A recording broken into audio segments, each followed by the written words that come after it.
The world dissolved into a screaming, chaotic painting of violence. The serene blue of the North African sky was now slashed with the angry orange streaks of tracer fire. The drone of engines became a deafening, overlapping roar, punctuated by the sharp, percussive thump-thump-thump of cannons and the faster, sewing machine rattle of machine guns. Brake left! Brake left! The radio was a cacophony of panicked shouts, the voices of young men trying to sound older than they were, trying to impose order on sheer bedlam. The German 109s had the altitude, the sun, and the initiative. They fell on the American formation like hawks on a flock of pigeons. It was the classic boom and zoom, a screaming dive, a devastating burst of fire, and then a climb back up to the safety of altitude, using their superior engine performance to reset and do it all over again. It was a tactic of control, of dominance. They were toying with the flying coffins. But one coffin wasn't playing by their rules. While his squadron mates scattered, jinking and weaving in a desperate dance for survival, J.J. Jones in Iowa Irritation held a course that seemed like pure suicide. He wasn't evading. He was climbing. Not a steep, energy-sapping climb to engage the 109s, but a shallow, purposeful ascent, putting his nose directly towards the ground target that was now swelling in his vision. He was ignoring the dogfight. He was fixated on the primary objective. Inside the cockpit, the world was a sensory overload. The smell of hot oil, cordite, and his own cold sweat. The G-forces pressing him into his seat as he made minor, precise adjustments. The vibration of the airframe, a constant, threatening hum that promised to tear itself apart if pushed too far. And through it all, the most terrifying sound of all, the ping, ping-ping of shrapnel and spent shell casings rattling off his fuselage. He was flying through a storm of metal. He could see the German command post clearly now. It was a hive of activity. Staff cars, a cluster of radio trucks with their distinctive antennae looking like giant metal spiderwebs, and officers in their distinctive Afrika Korps uniforms, pale dots against the brown landscape. They were looking up, pointing. Some were scrambling for cover, but others stood their ground, confident in the protective umbrella of their fighter cover. They felt safe. They were wrong. JJ ignored the frantic voice in his head screaming at him to look for the 109 he knew must be lining up on his tail. He had one chance. One shot.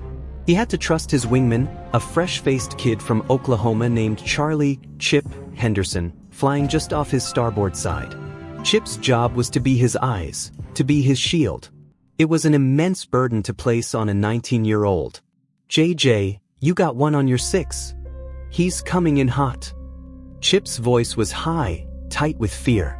Keep him off me, Chip, JJ replied, his own voice unervingly calm, a flat Midwestern monotone that betrayed none of the hurricane of adrenaline inside him. 10 more seconds. I just need 10 more seconds. He pressed his eye to the custom eyepiece of his periscope. The world outside narrowed to a circle of clarity. The crosshairs, etched onto the glass, wobbled and danced. He was compensating for his own airspeed, for the slight crosswind, for the trajectory of the bullet over nearly half a mile. This wasn't just pointing and shooting. This was a physics problem being solved in the middle of a shooting gallery. He focused on one man. A figure who stood apart from the others, not running but directing. He had an air of authority. His uniform was different. This was the target. Intelligence had been good.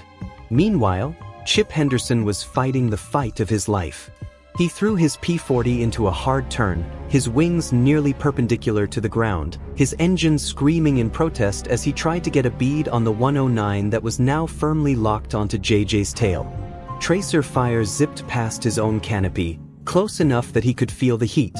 He was a rookie, his hands slick with sweat on the stick, but he had a job to do. He squeezed his trigger, his own machine guns chattering, not expecting to hit anything, but hoping to spoil the German's aim, to make him flinch. It was a desperate, heroic act of distraction. Back in Iowa Irritation, JJ took a final, slow breath, let half of it out and held it. His finger rested lightly on the trigger on his control stick. The crosshairs settled. The world seemed to slow down. The roar of the engine faded to a distant hum. The pinging of bullets became irrelevant. There was only the target, the crosshairs, and the gentle, increasing pressure of his finger. He fired. A short, controlled burst from his .50 caliber machine guns. Not the wild, hose-the-sky spray that was common in aerial combat. This was a surgeon's scalpel.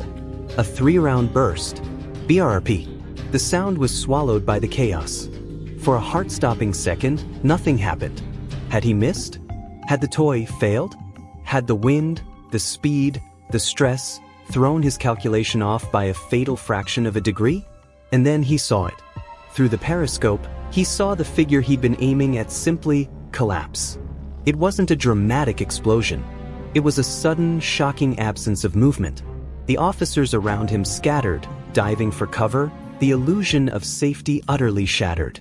In that same instant, a cannon shell from the 109 on his tail, its aim spoiled by Chip's frantic maneuvering, ripped through his left wingtip, shredding metal and sending a violent jolt through the airframe. JJ, that's it. We're out. The dive. Chip screamed over the radio. JJ didn't need to be told twice.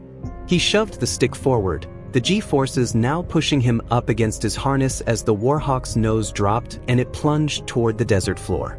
The engine, starved for a second, coughed and then roared back to life as the negative G passed. He was in his element now. The diving Warhawk was a falling rock. He watched his airspeed needle climb, the desert rushing up to meet him in a blur of beige and brown. He pulled out at what felt like treetop level, the strain making the wings groan in protest, and streaked away at over 400 miles per hour, the frustrated 109s unable to match his speed in the dive. The flight back to base was silent, tense. The adrenaline ebbed, leaving behind a cold, hollow feeling. Had it worked?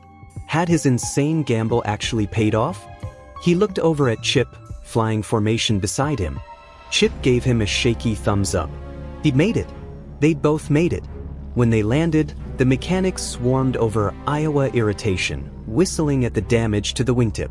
"Cut that one a little close, Lieutenant," the crew chief said, shaking his head. The other pilots gathered around, the usual post-mission banter subdued. They'd lost 2 planes. 2 friends. The cost had been high. They looked at JJ, waiting. He just climbed out of the cockpit, his legs feeling like rubber. He pulled off his leather helmet and ran a hand through his sweat-soaked hair. He looked at the curious, expectant faces. He looked at his periscope, still standing proud on the canopy, a piece of Iowa ingenuity that had just been tested in the crucible of war. He didn't smile. He just gave a small, almost imperceptible nod. The laughter, the jokes about his toy, they were gone, replaced by a new, profound silence. A silence of respect. They didn't know the full extent of what he'd done yet, but they knew he'd done something. He'd flown straight into the heart of the storm and come out the other side with a calm that was more powerful than any boast. The confirmation wouldn't come for days. It would come through intelligence intercepts, through decoded German radio traffic, through the whispers of the Arab traders who moved between the lines. The shot had not just been a success. It had been a spectacular, almost unbelievable success. The man who fell wasn't just any officer. He was a key logistics commander, a master of the intricate supply chain that kept the Africa Corps fueled, armed, and moving. His death created immediate, tangible chaos. But the real impact, the psychological blow, was far greater. The Germans had just been shown that nowhere was safe. Not on the ground, not behind their lines, not under the protection of their finest fighters. They had been humiliated. A flying coffin had, with a single, precise burst, reached out and touched them in a way they thought impossible. The news would ripple through the German high command, all the way to the Desert Fox himself, Erwin Rommel. And the response would not be one of admiration, but of cold, furious rage. The hunter had just become the hunted. A special order was about to be issued. Find that plane. Find that pilot. Destroy him at any cost. The game had just changed, and the stakes for J.J. Jones and the men of his squadron were about to become terrifyingly personal. The desert has a way of swallowing news, of muffling the echoes of even the loudest explosions. But some news it carries on the wind. It moves through the Bedouin traders, it's whispered by Italian prisoners in dusty cages, it's felt in the subtle shift in the rhythm of the enemy's movements. The confirmation of J.J. Jones's shot didn't arrive with a trumpet blast or a general's commendation. It arrived in pieces, a slow dawning realization that something fundamental had changed. First, it was the intelligence briefing. A young, bespectacled officer from G2 stood in the sweltering map tent, his pointer tapping a location behind what were supposed to be enemy lines. "Gentlemen, Ultra intercepts indicate a significant disruption in German supply coordination in this sector. There's confusion, contradictory orders. It seems a key logistics officer, a Colonel Erich von Hausen, was killed in an attack 3 days ago." A few pilots shifted, their eyes unconsciously flicking towards JJ, who stood at the back, arms crossed, saying nothing. The intelligence officer continued, oblivious. "The Germans are attributing it to long-range artillery, or a lucky shot from a strafing run." He almost smiled. They refused to believe it was a targeted aerial attack. The range was implausible according to their models. That was the first thread, the official denial. The enemy's pride couldn't process the data. It was like a master chess player who'd been checkmated by a pawn moving in a way the rules said was impossible. So, they simply pretended the move hadn't happened. But the men on the ground, the ones flying and fighting, they knew. The next piece of evidence was the change in German tactics. The 109s became angrier, more aggressive. They stopped their disciplined boom and zoom attacks and started pressing their advantages, taking riskier shots, staying in the fray longer. It was as if they'd been personally insulted. The sky, which had once been a place of calculated, mechanical killing, now felt charged with a new, raw emotion, vengeance. And then came the third and most chilling piece of the puzzle. It was delivered by a British SAS patrol that had been operating deep behind enemy lines. They'd captured a German communications truck and, along with it, a sheaf of orders. One of those orders, circulated to all Luftwaffe fighter units in the theater, was specific. It described in surprisingly accurate detail a specific American P-40 Warhawk. It mentioned the unusual, non-standard modification on its canopy, a periscope. The order was simple and brutal. Zerstören Sie dieses Flugzeug auf Sicht. Priorität 1. Destroy this aircraft on sight. Priority 1. The squadron commander read the translated order aloud in the mess tent that evening. The usual clatter of cutlery and tin cups ceased. A cold silence fell over the men. This wasn't war anymore, it was a bounty. J.J. Jones was no longer just an American pilot. He was a marked man. The dynamic in the squadron shifted overnight. The quiet respect curdled into a protective, anxious tension. Flying with J.J. was no longer just another mission. It was now an assignment to be the wingman for a ghost, a man living on borrowed time. Every time Iowa irritation taxied for takeoff, a little piece of every man's heart went with it. They knew the Germans would be looking, always looking, for that one strange silhouette against the sun. JJ felt the weight of it. The easygoing farm boy retreated, replaced by a quieter, more intense version of himself. He stopped playing poker. He spent his evenings not with the others, but with his plane, obsessively checking the periscope mount, discussing armor plate with the mechanics, running his hands over the skin of his Warhawk as if trying to memorize its every rivet. He knew his invention had given them a psychological victory, but it had also painted the brightest possible target on his back. The missions became a terrifying game of cat and mouse. He could no longer just be a pilot. He had to be a phantom. He'd fly at the very edges of the formation, using cloud cover whenever he could, his head on a constant swivel. His new tactic, born of necessity, was sheer brilliance. He and his wingmen would fly low, using the desert haze and heat shimmer to hide their approach. They'd pop up, JJ would use his periscope to identify a target, a fuel truck, a radio antenna, an officer's car, take one, maybe two, precise bursts, and then dive back down to the deck before the 109s high above could even react. He was a sniper, firing and melting back into the landscape. The Germans, frustrated, grew more cunning. They tried using a decoy, A staff car parked conspicuously in the open, surrounded by what looked like important officers. But JJ, through his periscope, spotted the telltale signs. The lack of dust on the vehicle, the way the officers stood too stiffly, the glint of a binocular lens from a nearby wadi. He didn't take the bait. He'd become a student of human behavior, reading the battlefield through his magnified eye. The pressure was immense, a constant, grinding stress that wore on everyone. One evening, Chip Henderson, his trusted wingman, finally broke. They know, he said, his voice trembling. They know the plane. They know the tactic. It's only a matter of time. Maybe you should let the mechanics take the periscope off for a while. Fly a different bird. JJ looked at the young man, seeing the fear that was eating him alive. He put a hand on his shoulder. Chip, if I take it off, then they've won. They've changed what we do. They've forced us to be less than we can be. This isn't just about me anymore. It's about the idea that we can outthink him. He wasn't just fighting for his life now. He was fighting for a principle. The climax of this deadly hunt came on a mission to disrupt a panzer assembly area. The intelligence was solid, the target vital. But as soon as they crossed the front lines, they knew it was different. The radio chatter was heavy, in German. There were more 109s than usual, and they weren't scattered.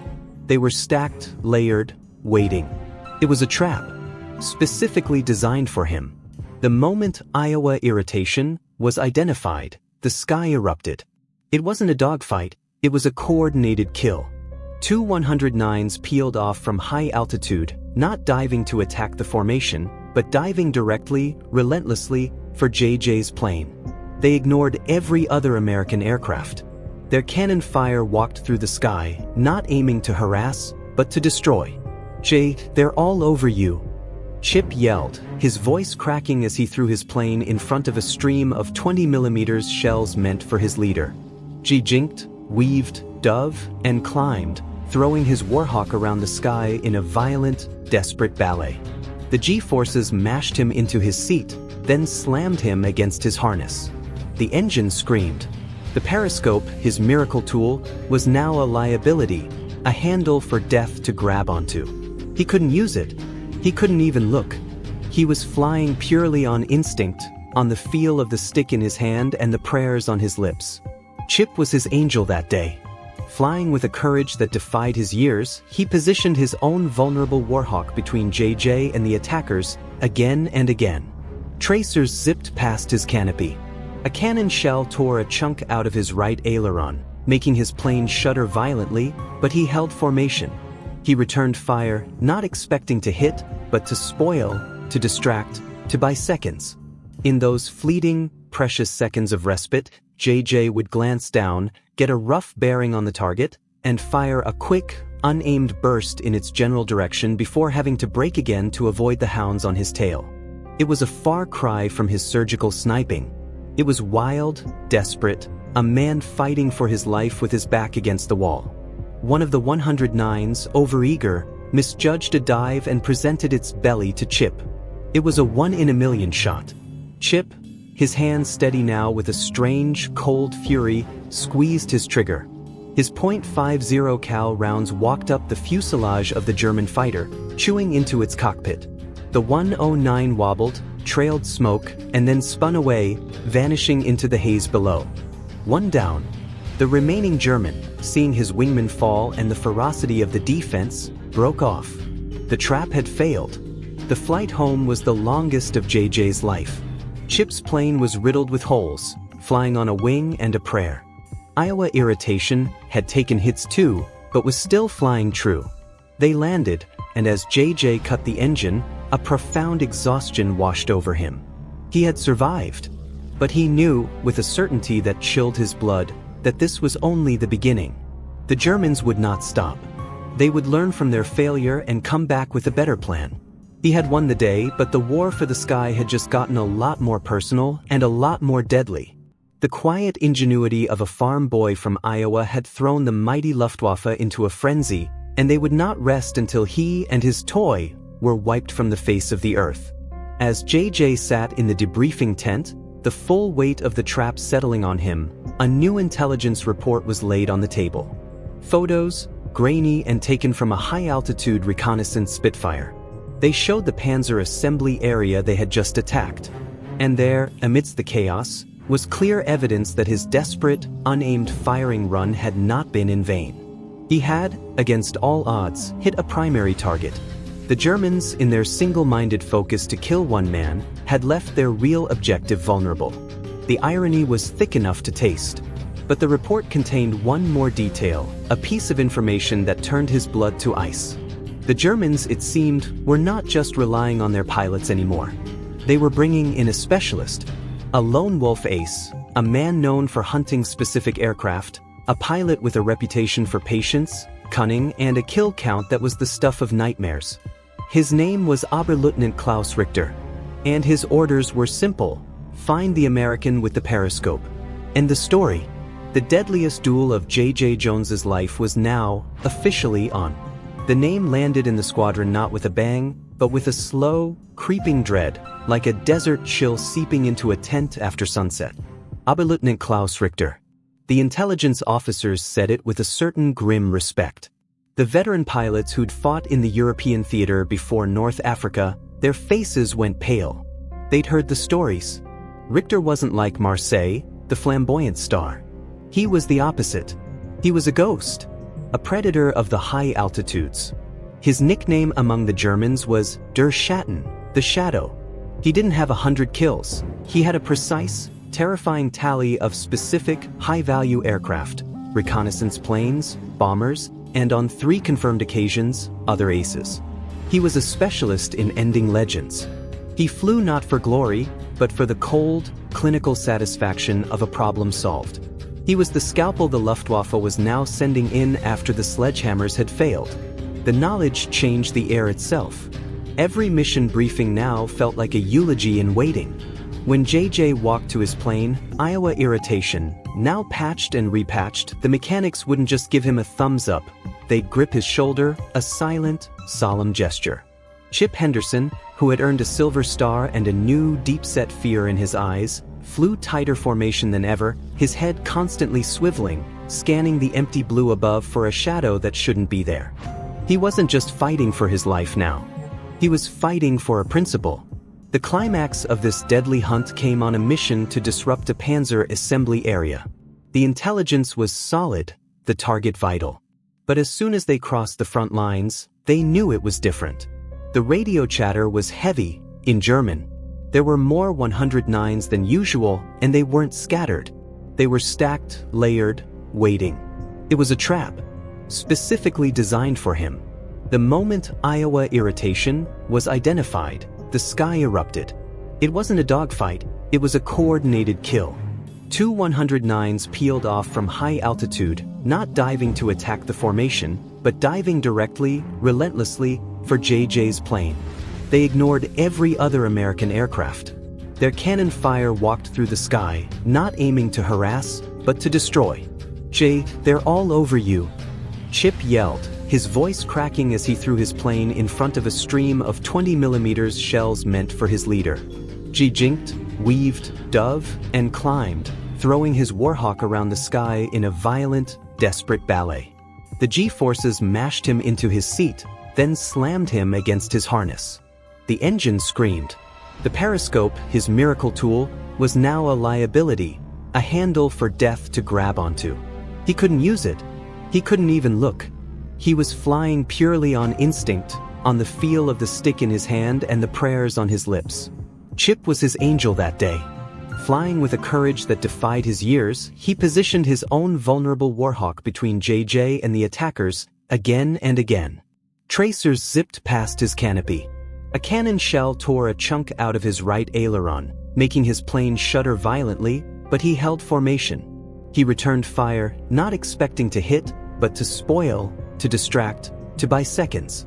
In those fleeting, precious seconds of respite, JJ would glance down, get a rough bearing on the target, and fire a quick, unaimed burst in its general direction before having to brake again to avoid the hounds on his tail.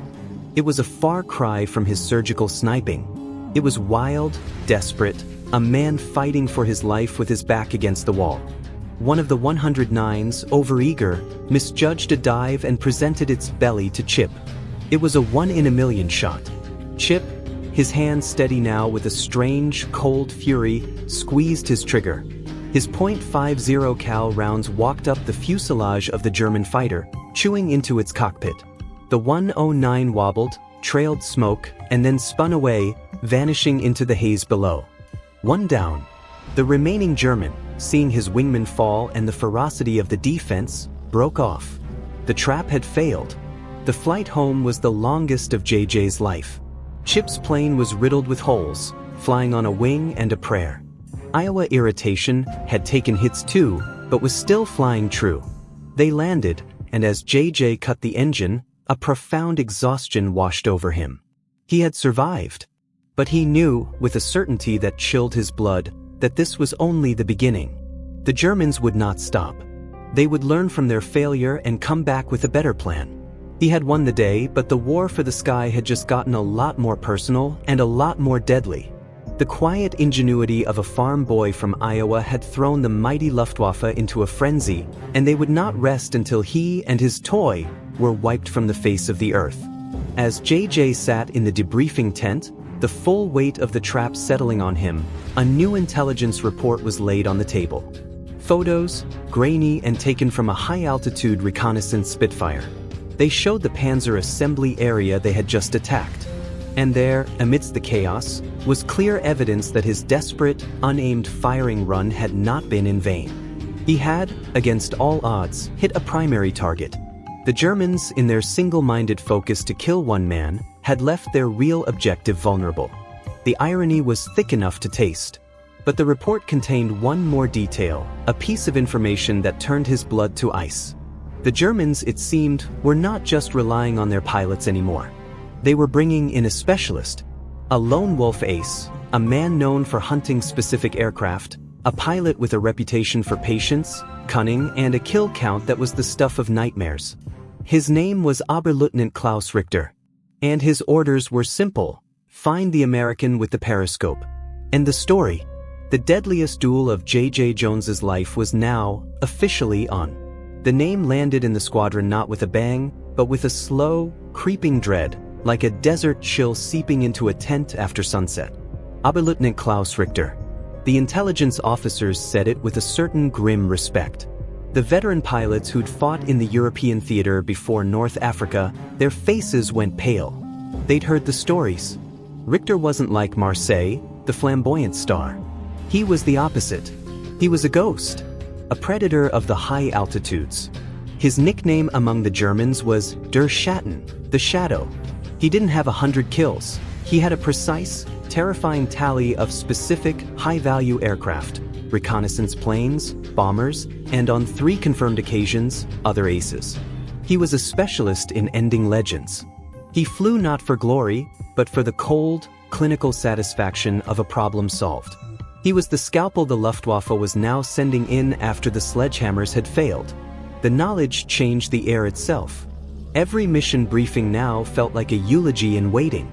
When JJ walked to his plane, Iowa Irritation, now patched and repatched, the mechanics wouldn't just give him a thumbs up.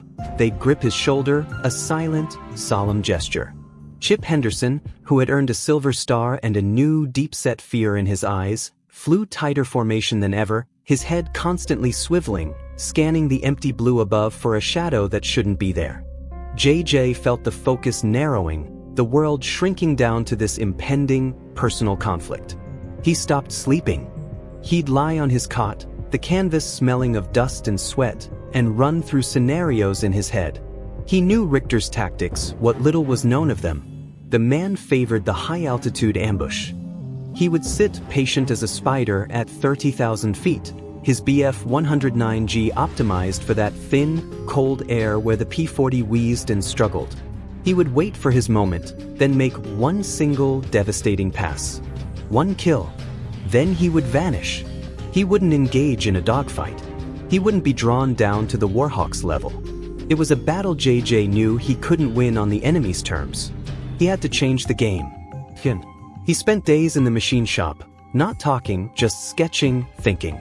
The Periscope had given him a long-range eye, but it was useless if he was dead before he could use it. He needed an early warning system. He needed to see the shadow before it fell.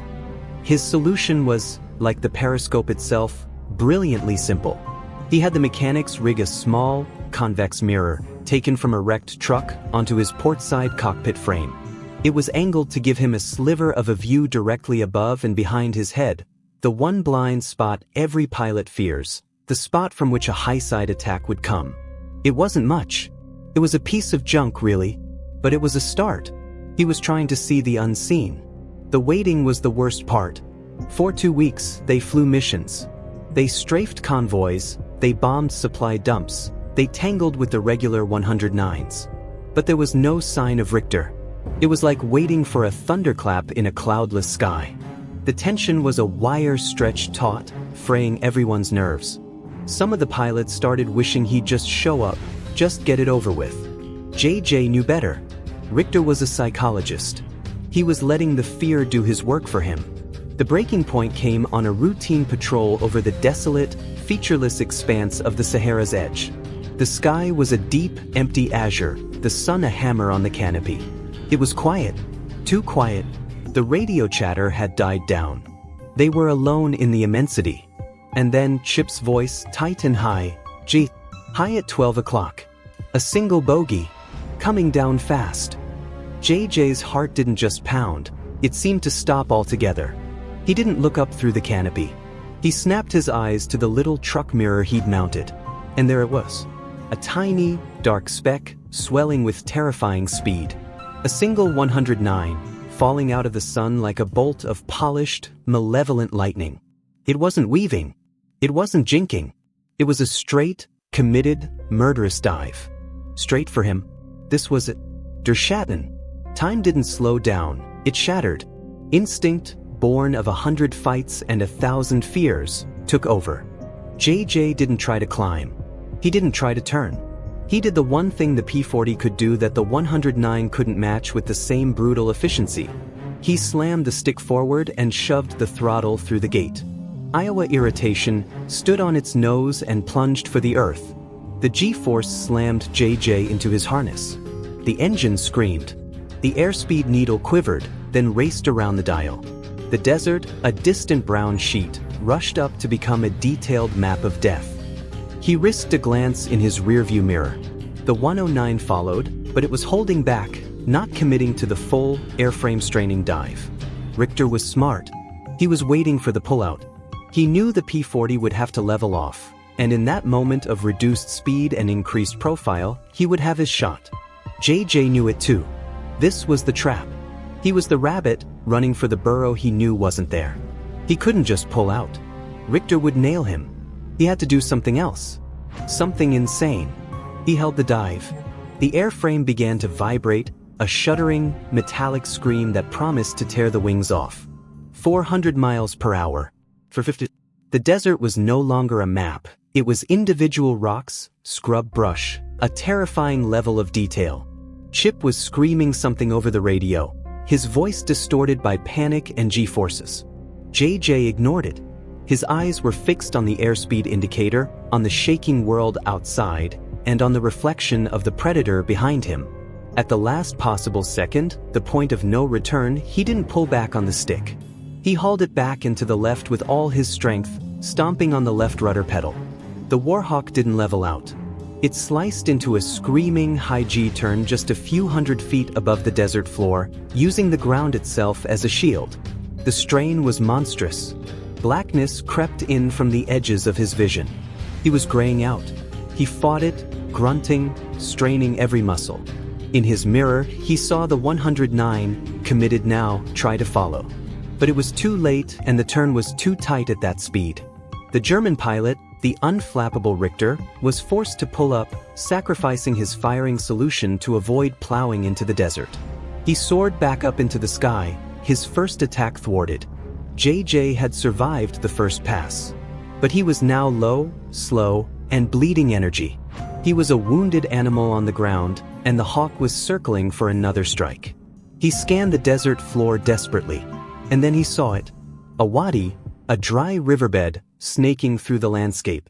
It was narrow, but maybe, just maybe, wide enough. "JJ, what are you doing?" Chip yelled, seeing his leader descend even further, aiming for the wadi. JJ didn't answer. He dropped the plane into the gully, his wings clearing the banks by what felt like inches. He was now flying inside the desert, using the earth as his cover. He was no longer in a dogfight, he was in a canyon race. He pushed the throttle forward, the roaring engine echoing off the clay walls. He weaved with the bends in the wadi, a terrifying, low-level slalom. Above, Richter was frustrated. He couldn't see his target. He'd make a low pass over the wadi, but by the time he saw the P-40, it was already zipping around another corner. The hunter was being outmaneuvered by the terrain. The clinical, high-altitude specialist was being dragged into a knife fight in an alley. For what felt like an eternity, this deadly game of hide-and-seek continued. JJ, flying on pure nerve, used every trick, every dip, every curve. He knew he couldn't stay here forever. He was burning fuel, and Richter had the patience of a glacier. His chance came when the wadi opened up into a wider, bowl-like valley. It was a risk, but it was his only shot. He pulled back on the stick, climbing out of the gully, gaining just enough altitude to see. He spotted Richter instantly. The 109 was turning, lining up for another run at the wadi's mouth. For the first time, JJ had the element of surprise. He had a split second. He didn't use his guns. He knew a deflection shot at a turning target was a lottery ticket. He used his periscope. He angled his climb, his eyes glued to the eyepiece, the crosshairs hovering over the 109. He wasn't going to shoot the plane. He was going to shoot the pilot. He saw the distinct, dark canopy of the Messerschmitt. He saw the faint outline of a head inside. He calculated the lead, the climb, the shudder of his own airframe. He took a breath, held it, and then he fired. A single, 2-second burst from his .50 calories. The tracers reached out, not a hose of fire, but a precise lance. They walked across the sky and punched directly into the cockpit of the German fighter. The 109 didn't explode. It didn't spin. It simply stopped. It seemed to hang in the air for a moment, a dead bird, then its nose dropped and it flew, perfectly straight, into the desert floor. There was no parachute, no last-second escape. It was over. The silence was deafening. They leveled off, his heart thundering in his chest, his hands shaking uncontrollably. Chip slid his plane alongside, saying nothing, just staring at JJ with a look of pure, unvarnished awe. They flew back to base in that same heavy silence. There was no celebration, no whoops of victory. They had just witnessed something profound, something that transcended the simple act of killing. It was the triumph of cunning over power, of adaptation over doctrine. The news of Richter's death spread through the Allied forces like a current. The shadow was gone. The bounty was lifted. The specialized hunt was over. J.J. Jones never became a famous ace with a towering kill count. But what he did, the innovation he brought to the sky, had a ripple effect that went far beyond one pilot, one plane, or one periscope. He proved that the weapon isn't just the machine, it's the mind of the person using it. He proved that the greatest advantage in war is not always having the best technology, but having the best ideas. The story of the P-40 with the toy periscope became a legend, a testament to the unyielding, innovative spirit that would come to define the American war effort. It was a spirit that said, "You can laugh at our tools, but don't ever underestimate the hands that hold them or the minds that guide them." In the vast, unforgiving desert, a farm boy from Iowa had taught the most formidable air force in the world a lesson they would never forget. Never, ever underestimate the underdog. The silence that followed the duel with Richter was different from the one that had preceded it. The dread was gone, replaced by a quiet, almost reverent exhaustion. When JJ and Chip landed, the usual post-mission ritual felt subdued, sacred. The ground crew didn't swarm the plane with their usual boisterous energy. They approached Iowa irritation, slowly, their eyes tracing the new scars from the desert wadi, the oil stains, the countless pockmarks that told a story of survival. They saw the little truck mirror on the cockpit frame, and the periscope standing tall, and they understood. They were looking at a relic, a testament, The intelligence confirmation came through a few days later. The charred wreckage of a Bf-109G had been found by a long-range desert group patrol. The serial number matched Richter's plane. There was no doubt. The shadow was gone. For JJ, the victory was hollow, a lead weight in his stomach. There was no euphoria, only a deep, draining fatigue and the ghostly memory of a cockpit scene through his crosshairs. He had done what he had to do to survive, to protect his friends, to win a small piece of the sky. But he took no pleasure in it. He was a farmer who had been forced to kill a wolf that was ravaging his flock. It was necessary, but it wasn't something you celebrated. He spent the next day alone, walking the perimeter of the airfield, the fine desert dust coating his boots, saying nothing. The change in the squadron, however, was electric. The myth of German invincibility, already cracked by his first sniper shot, now lay in pieces on the desert floor. The pilots walked taller. The jokes returned, but now they were laced with a new, fierce confidence. The flying coffins were no longer something to be feared, but something to be mastered. They saw what JJ had done, not with a superior machine, but with a superior mind. And they began to innovate themselves. It started small. A pilot from Texas rigged a better windscreen wiper from a piece of rubber and a spring to deal with the oily grime. Another, a former car mechanic from Detroit, figured out a way to tweak the carburetor settings for a few more precious pounds of boost on the Allison engine, a modification that was quickly, if unofficially, adopted by the whole unit. The spirit of Iowa irritation had infected them all. They weren't just flying the planes they were given, they were improving them, making them their own. The Luftwaffe noticed. The aggressive, vengeful attacks ceased. The 109s became more cautious, more respectful. They no longer dove with the same reckless arrogance. They had learned that the P-40, in the hands of a clever and determined pilot, was not a coffin, but a predator in its own right. The psychological tide had turned. The Americans owned the low and medium altitude fight now. They had turned their weakness into their greatest strength. JJ flew for several more months.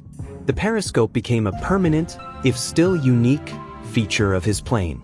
Command, once dismissive, now turned a blind eye to the modification. Success has a way of silencing critics. He continued his work, disrupting supply lines, sniping at high-value targets, but the personal hunt was over. He was just another pilot again, and in a strange way, he was grateful for it. His war ended not with a bang, but with a malfunction. A blown cylinder over hostile territory forced him to crash-land Iowa irritation in a relatively soft patch of desert. He set fire to the plane, watching as the flames consumed the fuselage, the cockpit, the periscope that had saved his life so many times. It was a funeral pyre. He was found, dehydrated and sunburned, by a British patrol 2 days later. He was sent home. He didn't get a parade. There were no headlines about the periscope ace. He went back to Iowa, to the farm, to the quiet rhythms of the land. He rarely spoke of the war. When asked, he'd just say he was a pilot, and he'd done his job. But the legacy of what he did, of that one perfect shot and the deadly duel that followed, did not fade away. It was studied. The concept of using stabilized, precision gun platforms, of thinking of fighter aircraft as more than just brawling dogfighters, took root. You can see the echo of J.J. Jones's ingenuity in the sophisticated targeting systems of modern aircraft, in the philosophy of beyond visual range combat. He was a pioneer, though he would have scoffed at the term. The story ends not in the past, but in the present. It lives on in every underdog who is told their tools aren't good enough. It lives on in every innovator who is laughed at for an idea that seems too simple, too absurd. It's a story that whispers from the pages of history. The greatest weapon you possess isn't what you hold in your hand, but what you hold in your mind.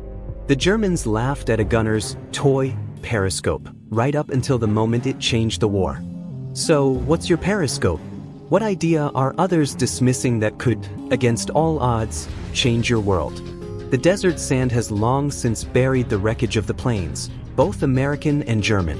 The wind has erased the footprints of the men who fought and died there.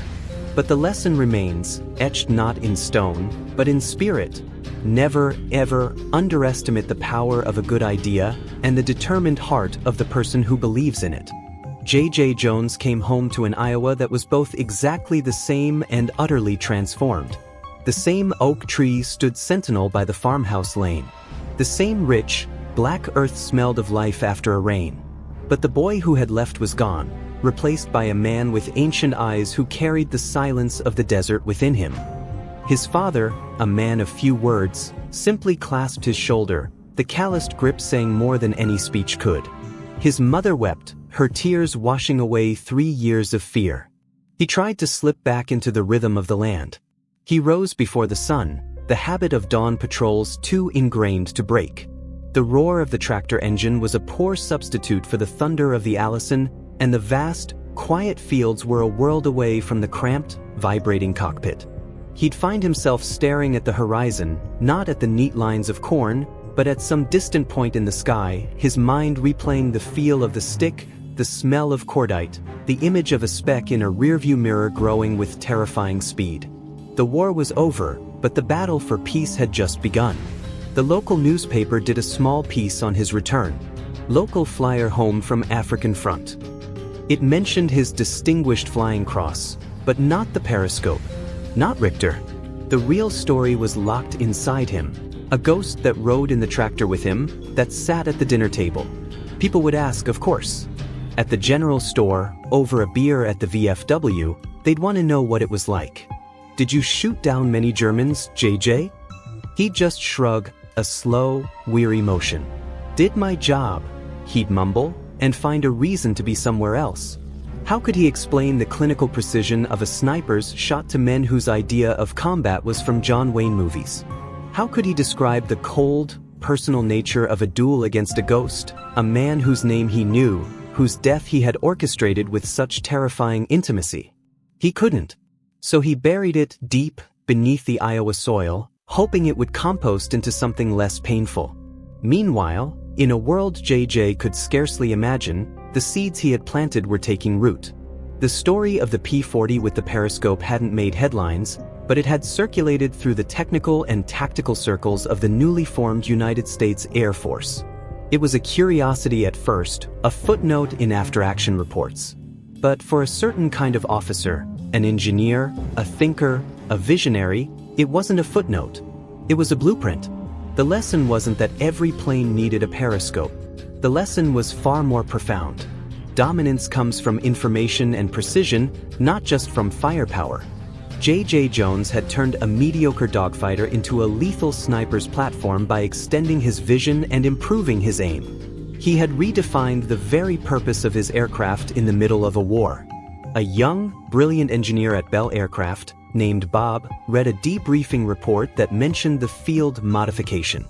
While his colleagues were obsessed with raw speed and climb rate, chasing the ghost of the 109, Bob became obsessed with the kill chain. How do you see the enemy first? How do you identify him? How do you compute the lead and put rounds on target with maximum efficiency? He saw the periscope not as a gadget, but as a primitive, yet brilliant, attempt to solve the first part of that equation. A decade later, those questions would find their expression in the F-106 Delta Dart, an aircraft built not for turning dogfights, but for a single, devastating, first-pass kill. Its secret weapon wasn't just its missile armament, but its complex, groundbreaking Hughes MA-1 fire control system, a computer that could guide the pilot through an intercept, calculate the lead, and even fire the weapons automatically. It was a periscope, magnified 1,000 times by vacuum tubes and radar. It was the same idea, born in the desert, now taking flight in the jet age. The legacy also seeped into pilot training. The story of J.J. Jones and Iowa irritation became a parable in tactical schools. Instructors would use it to teach a crucial lesson: know your aircraft's one great strength. The P-40 couldn't climb, but it could dive. It was a stable gun platform.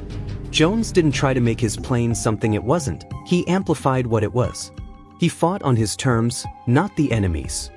This philosophy of leveraging asymmetric advantages became a cornerstone of American air combat doctrine, a direct intellectual descendant of a farmer's ingenuity in a flying coffin. Back in Iowa, JJ found a different kind of peace. He married his high school sweetheart, a woman named Clara whose patience was as deep as the topsoil. He never told her the whole story, but she understood the shadows in his eyes. She saw him startle at the backfire of a truck, saw him stand for long minutes watching hawks circle high in the summer sky. She never pushed. She just was there. His solace came from the land, from the tangible act of creation after years of destruction. Planting a seed and watching it grow was the purest antidote to the memory of a plane spiraling into the desert. He found he had a knack for fixing things, for improvisation. The neighbors would bring over broken machinery, and JJ could always figure out a solution with a piece of scrap metal and some clever thinking. It was the same mind that had conceived the Periscope, now applied to a broken plowshare. The war had honed his ingenuity, and now he used it to build, to mend, to nurture. Years turned into decades. The jet age gave way to the space age. The P-40 became a museum piece, a relic of a bygone era of warfare. JJ grew old, his hair white, his hands gnarled with arthritis, but his eyes never lost their sharp, observant quality. One crisp autumn day, his grandson, a boy of 10 named Jimmy, was rummaging in the barn loft. He came down clutching a small, heavily dented metal tube, its glass lenses cracked and clouded with age. It was the housing for the Periscope mirror, a piece he'd kept as a souvenir, long forgotten. "Grandpa," Jimmy asked, his voice full of boyish curiosity, "what's this?" "It looks like something from a submarine." JJ took the piece of scrap metal. He turned it over in his hands, his old fingers tracing the dents, feeling the ghosts of vibrations, hearing the faint echo of cannon fire and a screaming engine. He looked at his grandson's innocent, expectant face. He smiled, a real, genuine smile that reached his eyes for the first time in a long time. The weight, the silence, the burden he had carried for 50 years, suddenly felt lighter. "It's a long story, Jimmy," Jay said, his voice soft. "A long story about a toy, and why you should never, ever let anyone tell you that your idea is silly." And for the first time, sitting there on an old hay bale in the Iowa barn, with the smell of dust and history thick in the air, he began to tell it. The story didn't come out in a rush, but in fragments, like pieces of a shattered canopy falling to earth. He spoke of the heat, the sand that got everywhere, the fear that was a cold stone in your belly. He described the roar of the engine, a sound that lived in your bones for days after a mission. He talked about Chip Henderson, his voice catching on the name, and the terrible, beautiful responsibility of having someone trust you with their life. He didn't glorify it. He described the sheer, gut-wrenching boredom of patrols, punctuated by moments of pure, unadulterated terror. He told Jimmy about the toy, the laughter, the stubborn belief that there had to be a better way. He explained the shot, not as a moment of heroic triumph, but as a complex math problem solved under fire, a moment of intense, focused calm in the heart of a storm. He saved the story of Richter for last. The name still carried a chill, even after all these years. He described the hunt, the pressure, the feeling of being a mouse in a field with a hawk circling overhead. He told Jimmy about the little mirror, the desperate dive, the wadi, and the final, terrible choice. He didn't shy away from it. He looked his grandson in the eye and described the sight of the tracers walking into the German cockpit. "It wasn't about being a hero, Jimmy," JJ said, his voice gravelly with age and emotion. "It was about coming home. It was about making sure the other guys came home. It was about using this," he tapped his temple, "because sometimes that's the only advantage you have." Jimmy listened, rapt, his world of schoolyards and baseball cards expanding to include a vast, terrifying desert sky. He didn't see a war hero. He saw his grandfather, a quiet, kind man who fixed tractors and told bad jokes, and he tried to reconcile that image with the young pilot in the story, a man of steel nerves and fierce intellect. That conversation opened a floodgate. JJ found he couldn't stop talking. He wrote letters to the families of men he'd served with, men who hadn't come home. He connected with a few surviving members of his old squadron, their voices crackling over the phone line, old and thin, but the bond between them as strong as steel. They had a reunion. It was a small, quiet affair held at a VFW hall in Kansas. There were no speeches. They just sat, these old men with their canes and their hearing aids, and looked at each other and understood everything without saying a word. They were the last guardians of a secret, shared history. A few years later, a historian from the Air Force Academy, a sharp young captain named Miller, tracked JJ down. He was writing a thesis on tactical innovation in the North African campaign, and the story of the Periscope-equipped P-40 had surfaced in his research. He came to the farm, a tape recorder in his hand, a head full of dates and technical specifications. He sat at JJ's kitchen table, across from the old man and his now teenage grandson, Jimmy. Captain Miller started with the dry questions. Can you confirm the date of the engagement? What was the exact model of the Periscope? JJ answered patiently, but his answers were short. Dates were fuzzy. The model of the Periscope? Son, JJ said, a faint smile on his lips. It was a piece of scrap aluminum and some mirrors from a wrecked plane. We didn't have a parts number for it. Frustrated, Captain Miller tried a different tack. Your actions, Lieutenant, represent a significant shift in tactical thinking. You prefigured the concept of the precision engagement. You were, in a very real sense, a pioneer. JJ looked at the earnest young officer, then over at his grandson. He saw the historian wanted to put him in a museum to turn his story into a data point in a thesis. Then Jimmy spoke up. Grandpa, he said softly, tell him about the mirror, the one you put on the side. Captain Miller looked puzzled. Mirror? JJ's eyes met Jimmy's, and a silent understanding passed between them. The historian knew the facts, but Jimmy knew the story. He knew the fear, the ingenuity, the humanity of it. So JJ began again. But this time, it was different. He wasn't just recounting events for his grandson. He was testifying. He spoke not as a pioneer, but as a scared young man who refused to be a victim. He described the gut-wrenching feeling of knowing a specialist was hunting him. He talked about the inspiration for the mirror, seeing a woman in a car using her rearview mirror to check her lipstick, a moment of absurd normalcy that sparked a life-saving idea. He described the sound of Richter's cannon shells ripping through his wingtip, the smell of his own fear, the taste of the desert dust in that wadi. He gave Captain Miller not just the facts, but the truth. The truth that war isn't about doctrines and specifications. It's about men and fear and the desperate, brilliant, sometimes terrible things they do to survive. Captain Miller stopped taking notes. He just listened. When JJ finished, the only sound in the kitchen was the ticking of the old clock on the wall. Sir, Captain Miller said, his voice hushed. Thank you. They don't teach us that part. JJ just nodded. In the final years of his life, JJ found a profound sense of peace. The ghosts had been laid to rest, not by forgetting, but by remembering, by sharing the burden. He had passed the story on, not as a legend of unblemished heroism, but as a complicated human truth. It was a story about a tool, yes, but more importantly, it was a story about the mind behind the tool. It was a story about the resilience of the human spirit when faced with impossible odds. When he passed away, quietly in his sleep, the local paper ran a longer obituary this time. It mentioned his family, his farm, his service. And at the very end, it included a line his grandson Jimmy had insisted on. He was a man who believed the best weapon was a good idea.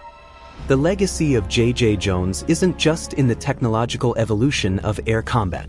It's in the spirit he embodied. It's in every engineer who looks at a problem sideways, in every underdog who refuses to accept the predetermined outcome, in every person who is told it can't be done and quietly sets out to prove everyone wrong. The desert has long since reclaimed the airstrips. The Warhawks and the Messerschmitts are silent, static displays in museums. But the echo of that single, calculated burst from a toy Periscope reverberates through time. It's a permanent reminder that in the confrontation between arrogance and ingenuity, between might and mind, the outcome is never a foregone conclusion. The laughter of the arrogant always fades, eventually drowned out by the quiet, determined sound of someone who is about to change the game. The farm felt different after Grandpa JJ was gone. There was a silence in the house that wasn't just an absence of sound, but an absence of a presence. For Jimmy, now a young man in college, the loss was a physical ache. But he felt a responsibility, a weight that had been passed to him in that dusty barn years earlier. He wasn't just the keeper of his grandfather's memory, he was the keeper of the story. He changed his major from business to history. His senior thesis was titled, "The Cornfield and the Cockpit: Agricultural Ingenuity and Tactical Innovation in the World War II Army Air Forces." It wasn't a dry military analysis. It was a human story, centered on his grandfather and the men of his squadron. He used JJ's tales, the letters he'd written, the interview with Captain Miller. He framed the Periscope not as an isolated oddity, but as the ultimate expression of a problem-solving mindset bred in the heartland of America, a place where you fixed what was broken with what you had. His professor, a cynical academic who had seen 1,000 theses on D-Day and Stalingrad, was captivated. "This," he told Jimmy, tapping the bound paper, "this is the stuff they leave out of the textbooks. This is how wars are really won. Not just with bombs, but with brains." After graduation, Jimmy didn't go to Wall Street. He became a teacher. He stood in front of high school history classes, not just reciting dates and treaties, but telling stories. He told them about his grandfather. He didn't paint him as a superhero. He painted him as a real person, scared, homesick, but fiercely, stubbornly clever. He'd hold up a picture of AP-40. "They called this a flying coffin," he'd say. The other side had better technology. They had better trained pilots. They had every advantage. So, what do you do when you're the underdog? You give up? Or do you get creative? He'd see the kids, some bored, some listening, a few with that spark in their eyes. He was planting seeds, just as his grandfather had planted corn. One day, a student stayed after class. Her name was Maria. She was quiet, from a family that had recently immigrated. "Mr. Jones," she said, her voice hesitant, "that story about your grandfather, my abuelo, he was in the war too. In the Philippines. He didn't fly a plane. He was a mechanic. He told me once they had a truck, the engine was shot, no parts for months. So he took the engine from a wrecked Japanese tank and made it fit. He said they laughed at him too, called his truck a monster. But it worked. It brought medicine to his unit." Jimmy felt a chill that had nothing to do with the classroom's air conditioning. He looked at Maria and saw the same unbroken line. It wasn't about a specific war or a specific piece of technology. It was a spirit of defiant adaptation. "That's the same story, Maria," he said, his voice thick with emotion. "That's exactly the same story." He started a project, the Innovation Project. He had his students interview veterans not just about battles, but about problems. How did you fix a radio in the rain? How did you hotwire a Jeep? How did you brew coffee in a helmet? The mundane, gritty, brilliant details of survival. The class collected these stories, building an archive of everyday ingenuity. It became the most popular history elective in the school. Years passed. Jimmy, now in his 40s, was invited to speak at the Air Force Academy. Captain Miller, now Colonel Miller, was the head of the history department. The auditorium was filled with crisp, young cadets, their futures mapped out in front of them, their heads full of cutting-edge technology, stealth, drones, cyber warfare. Jimmy walked to the podium. He didn't have slides of fighter jets. He had a single, grainy, blown-up photograph on the screen behind him. It showed a young man in a flight jacket leaning against the cockpit of AP-40. On the canopy, a strange, tubular device was clearly visible. "This," Jimmy began, his voice echoing slightly in the hall, "is my grandfather, Lieutenant James Jones. And that," he pointed, "is what his commanders called a toy." He told them the story. Not the sanitized version, but the whole thing.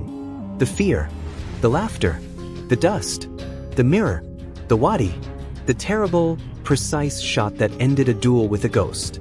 He saw the cadets listening, their disciplined postures unchanged, but their eyes alive with thought. "You are training to operate the most advanced war machines ever conceived," Jimmy said, leaning on the podium. "The technology my grandfather had seems prehistoric to you. And that's the point. The technology will always change. It will always become more complex, more powerful. But the essential ingredient remains the same. It's not in the hardware. It's in here. He tapped his own head. The enemy you will face will be technologically sophisticated. They may, at times, have an advantage. They will be confident. They may even be arrogant. And that will be their weakness. Because while they are focused on the machine, you must be focused on the mission. While they are relying on their technology, you must rely on your intellect. My grandfather's greatest weapon wasn't his .50 caliber machine guns. It was his ability to look at a problem from an angle no one else had considered. He finished to a silence that was deeper than politeness. It was a silence of contemplation. As he stepped away, Colonel Miller approached him. "You know," Miller said quietly, "we teach them about the OODA loop: observe, orient, decide, act. Your grandfather was a master of it. He reoriented the entire concept of his aircraft. He changed the game." Jimmy smiled. He was just a farmer who hated wasting a good tool. The legacy of J.J. Jones, the man from Iowa, is not a statue. It's not a plane in a museum. It is a living, breathing thing. It lives in a classroom where a young girl sees her own grandfather's story reflected in history. It lives in the mind of a young cadet who learns that the most powerful computer in any aircraft is the one inside the helmet. It is the unbroken line of human ingenuity, passed from a man in a cockpit to a boy in a barn, from a teacher to his students, from one generation of problem solvers to the next. The story ends where it began, with an idea that was laughed at, dismissed, and underestimated, but an idea that refused to die. Because in the end, that is the ultimate American triumph. Not the triumph of force, but the triumph of thought. Not the destruction of an enemy, but the relentless, unyielding power of a mind that looks at the impossible and whispers, "Watch me,